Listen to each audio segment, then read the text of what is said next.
अस्सलाम वालेकुम, मैं हूं गुलाम नबी। जैसे कि आपके इल्म में कि कॉमसेट यूनिवर्सिटी ने अपने तमाम कैंपसेस के अंदर स्प्रिंग 2024 के एडमिशन का शेड्यूल जारी किया हुआ है। तो इस वीडियो में हम कम्प्लीटली स्टेप बाय स्टेप ये जानेंगे कि किस तरह से कॉमसेट यूनिवर्सिटी की वेबसाइट के ऊपर जाकर आप लोगों ने एडमिशन के लिए अप्लाई करना है। अगर आपने पहले कोई एनटीएस नेट टेस्ट दिया हुआ है तो फिर कैसे अप्लाई करना है, और अगर कॉमसेट यूनिवर्सिटी का अपना एंट्री टेस्ट देना है तो फिर किस तरह से आप लोगों ने अप्लाई करना है। तो ये सारी डिटेल हम जानने वाले हैं इस वीडियो में। अगर आप नए हैं और अभी तक इस चैनल को सब्सक्राइब नहीं किया तो सब्सक्राइब कर लें ताकि इस तरह की लेटेस्ट वीडियो आप लोगों तक टाइमली पहुंचती रहे। कॉमसेट यूनिवर्सिटी साल में 2 दफ़ा एडमिशन जो है वो शेड्यूल जारी करती है।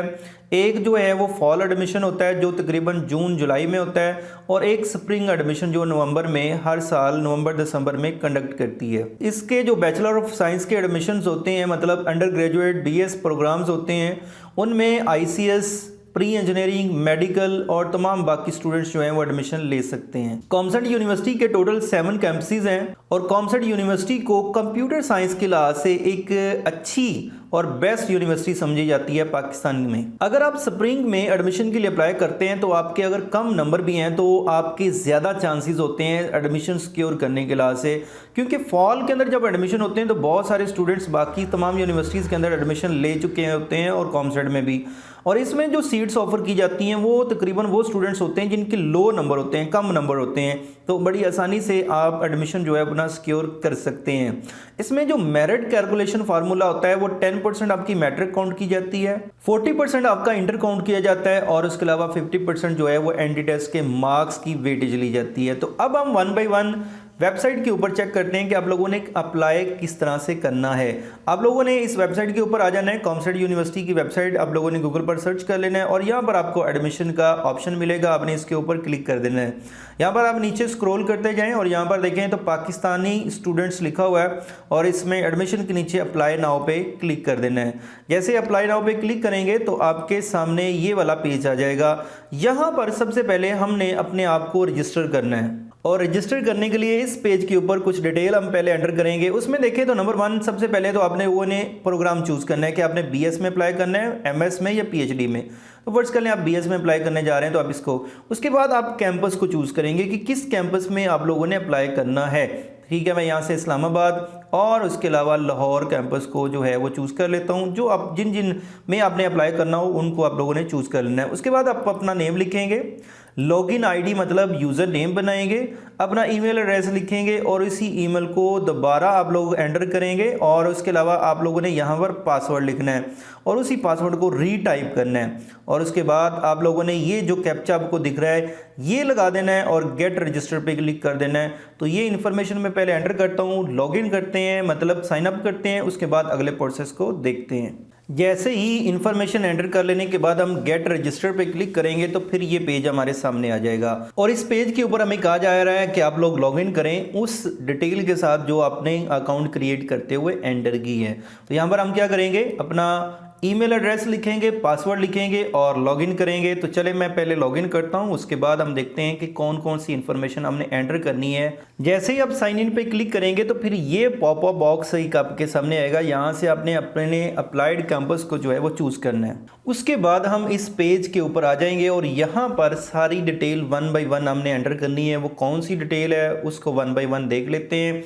सबसे पहले आप लोगों के लिए जनरल इंस्ट्रक्शन कुछ लिखी हुई हैं, तो इन जर्नल इंस्ट्रक्शंस को आप लोगों ने अप्लाई करने से पहले लाजमी रीड कर लेना है कि कौन कौन सी जर्नल इंस्ट्रक्शंस हैं। ये सारी आपके सामने हैं, ठीक है, इनको 1 बाय 1 आप लोगों ने देख लेना है। जैसे कि फर्स्ट वन लिखा हुआ है कि एप्लीकेशन सिर्फ और सिर्फ ऑनलाइन होगी। दूसरा लिखा हुआ है please complete all steps in order, आपने इन तमाम स्टेप्स को एक ऑर्डर के साथ कंप्लीट करना है। तो ये सारी डिटेल आप लोगों के सामने लिखी हुई है, ठीक है, ये आप लोगों ने देख लेना है। उसके अलावा नीचे हमारे पास है क्या है उसको देख लेते हैं, merit calculation formula for undergraduate programmes. और मेरिट कैलकुलेशन फार्मूला है क्या, जो मैं लास्ट वीडियो के स्टार्ट में भी बता चुका हूँ। 10% आपकी मैट्रिक है, 40% आपका इंटर है और 50% आपका और 50% आपका एंट्री टेस्ट जो है होगा वो काउंट किया जाएगा। तो ये डिटेल सारी देख लेने के बाद आप लोगों ने क्या करना है, ये एग्री एंड प्रोसीड के ऊपर क्लिक कर देना है। जैसे ही इसके ऊपर क्लिक करेंगे तो फिर उसके बाद फर्स्ट वन पर्सनल इंफॉर्मेशन वाला पेज आ जाएगा, जहां पर हमने अपनी पर्सनल इंफॉर्मेशन एंटर करनी है। तो देख लेते हैं कौन कौन सी पर्सनल इंफॉर्मेशन एंटर करनी है। उसमें नंबर 1 तो आपका टॉप पे नाम आ रहा होगा। उसके बाद आपने अपना फादर नेम यहाँ पर लिखना है, वो जो आपके डॉक्यूमेंट्स के ऊपर करेक्ट स्पेलिंग के साथ लिखा हुआ है उसी को ही आपने यहाँ पर टाइप करना है। उसके बाद आप लोगों ने मदर नेम लिखना है, फिर अपनी डेट ऑफ बर्थ आप लोगों ने सिलेक्ट करनी है, फिर अपना ही जेंडर आप लोगों ने सिलेक्ट करना है, फिर नेशनैलिटी आप लोगों ने सिलेक्ट करनी है, डोमिसाइल आप लोगों का कहाँ का है वो आप सिलेक्ट करेंगे। उसके बाद अपना CNIC कंप्लीट आप यहाँ पर टाइप करेंगे। उसके बाद फादर का CNIC आप लोगों ने यहाँ पर टाइप करना है, मोबाइल नंबर लिखना है। उसके बाद आपसे IBN नंबर मांगा जा रहा है, ये बैंक अकाउंट का नंबर होता है, इंटरनेशनल बैंक अकाउंट नंबर। मतलब आप लोगों का अगर अकाउंट बना हुआ है बैंक के अंदर तो आप लोग क्या करेंगे, उसका चेक बुक के ऊपर IBN नंबर कंप्लीट लिखा होता है। अगर आपके पास ऐप भी है उस बैंक की तो उसके अंदर भी आपको मिल जाता है, वो आप लोगों ने यहाँ पर टाइप करना है। ठीक है, उसके अलावा अकाउंट का टाइटल यहाँ पर लिखना है आप लोगों ने और बैंक का नेम लिख देना है। उसके बाद आपने सेव एंड नेक्स्ट के ऊपर क्लिक कर देना है। जैसे ही इसके ऊपर आप क्लिक करेंगे तो फिर अगले स्टेप में आप मूव कर जाएंगे, जहां पर आप लोगों ने अपनी एड्रेस की इंफॉर्मेशन एंटर करनी है। तो आप देखते हैं एड्रेस के अंदर आप लोगों ने कौन कौन सी डिटेल्स जो है वो एंटर करनी है। नंबर 1 यहाँ पर देखें तो परमानेंट एड्रेस आप लोगों ने यहाँ पर पहले एंटर करना है। परमानेंट एड्रेस में आप लोग यहाँ पर एड्रेस लिखेंगे, सिटी को चूज करेंगे, फ़ोन अपना लिखना है। उसके बाद मेलिंग एड्रेस जो है वो आप लोगों ने चूज करना है और मेलिंग एड्रेस अगर आपका परमानेंट एड्रेस और ये सेम है तो आप इस टिक को ओके कर देंगे तो तमाम ऊपर वाली डिटेल नीचे भी लिखी जाएगी। उसके बाद फादर या गार्डियन जो आपका है उसका एड्रेस पूछा जा रहा है। तो अगर तो आपका वही एड्रेस है जो परमानेंट एड्रेस ऊपर लिख चुके हैं वही गार्डियन का एड्रेस है तो आप इसको टिक कर देंगे। ठीक है, और लास्ट वन उनका मोबाइल नंबर लिखकर सेव एंड नेक्स्ट के ऊपर क्लिक कर देंगे। जैसे ही आप इसके ऊपर क्लिक करेंगे तो उसके बाद आपने एक फोटोज अपलोड की ऑप्शन आ जाएगा। तो यहाँ पर आप लोगों ने क्या करना है, अपनी एक इमेज जो है वो अपलोड कर देनी है। जैसे इसको ओके कर देंगे तो फिर आप एजुकेशनल डिटेल्स के ऊपर आ जाएंगे।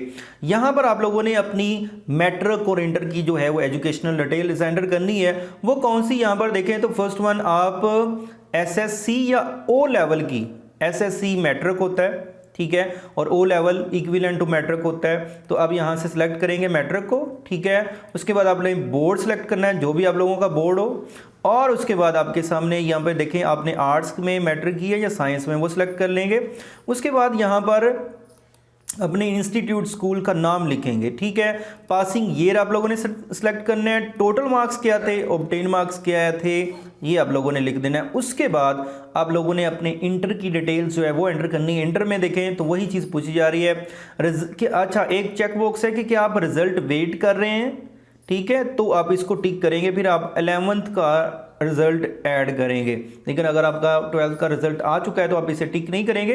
ठीक है, यहाँ पर देखें तो आप सिलेक्ट करेंगे अपना डिसिप्लिन। ठीक है, आपने ICS किया, FSC किया, FA किया, क्या किया, ठीक है, वो सिलेक्ट करेंगे। उसके बाद बोर्ड को सिलेक्ट करेंगे। उसके बाद आप लोगों ने अगर ICS किया तो उसके ये कॉम्बिनेशन होते हैं, इनमें से कोई एक चूज़ करेंगे। ठीक है, ये कॉम्बिनेशन चूज़ कर लेने के बाद अपने कॉलेज का नाम लिखना है, यहाँ पर पासिंग ईयर लिखना है, टोटल मार्क्स और ऑब्टेन मार्क्स, ये लिख लेने के बाद अपने सेव एंड नेक्स्ट के ऊपर क्लिक करना है। इसके ऊपर क्लिक करेंगे तो फिर NTS की डिटेल आ जाएगी।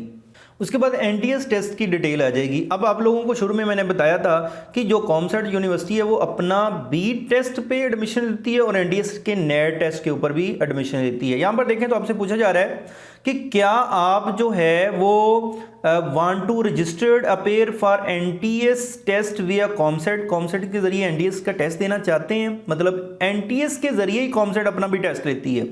ठीक है, तो आप यस या नो करेंगे। ठीक है, अगर तो आपने पहले NTS का कोई टेस्ट दिया हुआ है, आपके पास रिजल्ट पड़ा हुआ है और उसके अच्छे मार्क्स हैं तो आप यहाँ पर नो कर देंगे। और अगर आपने अप्लाई करना है, मतलब NTS का टेस्ट नया देना है कॉमसेट का, तो आप यस रहने देंगे। ठीक है, और अगर आप लोगों ने पहले टेस्ट दिया हुआ है तो उसकी बेस पर अप्लाई करना चाह रहे हैं तो यहाँ पर उसकी डिटेल एंटर करेंगे, रोल नंबर। ठीक है, टेस्ट टाइप आप सेलेक्ट करेंगे, ऑब्टेन मार्क्स एंटर करेंगे और टेस्ट डेट सेलेक्ट करेंगे। ठीक है, और अगर आपने टेस्ट दिया है लेकिन अभी तक उसका रिजल्ट नहीं आया तो फिर आप ये वाली डिटेल एंटर करेंगे। देखें एनटीएस टेस्ट सेंटर नेम और रोल नंबर, और फिर आपने सेव कर देना है। ये डिटेल सेव कर लेने के बाद जैसे ही आप एनडीएस वाली डिटेल्स एंटर कर लेने के बाद या कोई भी डिटेल नहीं एंटर करेंगे, अगर हमने नया टेस्ट देना है तो नेक्स्ट पे क्लिक करेंगे तो आपके सामने प्रोग्राम चॉइसेस की ऑप्शन आ जाएगा। यहाँ पर हमने प्रोग्राम चॉइस करने हैं, मतलब चूज़ करने हैं किन किन प्रोग्राम्स के अंदर आपने अप्लाई करना है। ठीक है, मैक्सिमम 5 प्रोग्राम 5 चॉइसेस आप ऐड कर सकते हैं। तो यहाँ पर देखें फर्स्ट वन यहाँ पर आप सिलेक्ट कर सकते हैं जो भी आपने चॉइस एंटर करनी। मैं फर्स्ट वन डाटा साइंस ले लेता हूँ। जैसे ही डाटा साइंस आप सिलेक्ट करेंगे, फर्ज कर लें, तो इसका एलिजिबिलिटी क्राइटेरिया भी आपके सामने आ जाएगा। ठीक है, दूसरे नंबर पे मैं यहाँ पर सिलेक्ट कर लेता हूँ डाटा साइंस के बाद साइबर सिक्योरिटी को सिलेक्ट कर लेता हूँ। तीसरे नंबर पे मैं यहाँ पर साइबर सिक्योरिटी के बाद जो है वो आर्टिफिशियल इंटेलिजेंस को सिलेक्ट कर लेता हूँ। चौथे नंबर पे यहाँ पर मैं कोई और सब्जेक्ट जो है वो सिलेक्ट कर लेता हूँ, जैसे यहाँ पर जो है कंप्यूटर साइंस को ले लेते हैं। और 5वें नंबर पे फर्स्ट कर लें मैं सॉफ्टवेयर इंजीनियरिंग को ले लेता हूँ। ठीक है, तो आपके सामने यहाँ पे नीचे बॉटम पे टोटल फीस भी आपके सामने आ रही होगी। प्रोसेसिंग टोटल फीस 2500 है। ठीक है, तो ये आपके सामने आप लोगों ने अपनी चॉइसेस ले लेनी है, फिर सेव एंड नेक्स्ट के ऊपर क्लिक कर देना है। उसके बाद आपके सामने आ जाएगा labour quota, apply for labour quota. क्या आप लेबर कोटा के ऊपर अप्लाई करना चाह रहे हैं? लेबर कोटा यूनिवर्सिटी देती है। ठीक है, जो जिनके पेरेंट्स जो हैं वो लेबर हैं, मजदूर हैं, तो उस कोटा के ऊपर भी आप अप्लाई कर सकते हैं। अगर उस पर अप्लाई करना है तो ओके करेंगे, अदरवाइज सेव एंड नेक्स्ट पे आप क्लिक कर देंगे। अदर डिटेल आपके सामने आ जाएगी कि क्या आपने ट्रांसपोर्ट की फैसिलिटी लेनी है। ठीक है, अगर ट्रांसपोर्ट की फैसिलिटी आपने लेनी है तो यस करेंगे, अदरवाइज आपने नो कर देना है। एनी डिसेबिलिटी, क्या आपके अंदर कोई डिसेबिलिटी है, किसी तरह की कोई मजबूरी है, अगर है तो आपने यस करना है, अदरवाइज नो रहने देना है। उसके बाद लिखा हुआ है हाउ यू नाउ, आप लोगों ने कॉमसेट के एडमिशन के बारे में कहाँ से आपने जाना कि कॉमसेट के एडमिशन हो रहे हैं। ठीक है, तो यहाँ पर देखें तो आप फेसबुक है, यूट्यूब है, इंस्टाग्राम, ट्विटर, तो आप बताएंगे कि कहाँ से आपको पता चला। फर्स्ट कर लें, आप बता सकते हैं कि यूट्यूब से पता चला। और यूट्यूब जो है वो कहाँ से पता चला, तो ये आप उसकी यहाँ से कोई एक चूज करेंगे। उसके बाद आपने सेव पे क्लिक कर देना है। जैसे आप सेव पे क्लिक करेंगे तो फिर आपके सामने जो ऑप्शन आ जाएगा वो है डॉक्यूमेंट्स को अपलोड करने का। अब इसमें कौन कौन से डॉक्यूमेंट्स अपलोड करने हैं और उनका साइज़ क्या होना चाहिए वो आप लोगों ने देख लेना है। ठीक है, यहाँ पर देखें तो आपको बताया जा रहा है डिटेल के अंदर, please make sure that image size of each document is not more than 2 MB, मतलब 2 MB से ज़्यादा किसी भी इमेज का साइज नहीं होना चाहिए। And use some image reducer like this, आप लोगों को ये लिंक भी दिया हुआ है, to reduce the size of the image if it's higher than 2 MB। अगर आपकी इमेज का साइज 2 MB से ज़्यादा है तो फिर आप उससे रिड्यूस करके अपलोड करेंगे। ये कुछ डिटेल बताई हुई है। अब आप लोगों ने अपलोड क्या करना है, फर्स्ट वन तो आपको बताया गया मैट्रिक का रिजल्ट आप लोगों ने अपलोड करना है, इस पर आप क्लिक करेंगे तो इसको अपलोड करेंगे। नंबर 2 पे आप लोगों ने क्या अपलोड करना है, अपना इंटर का जो है वो रिजल्ट कार्ड या उसकी सनद आप लोग अपलोड करेंगे।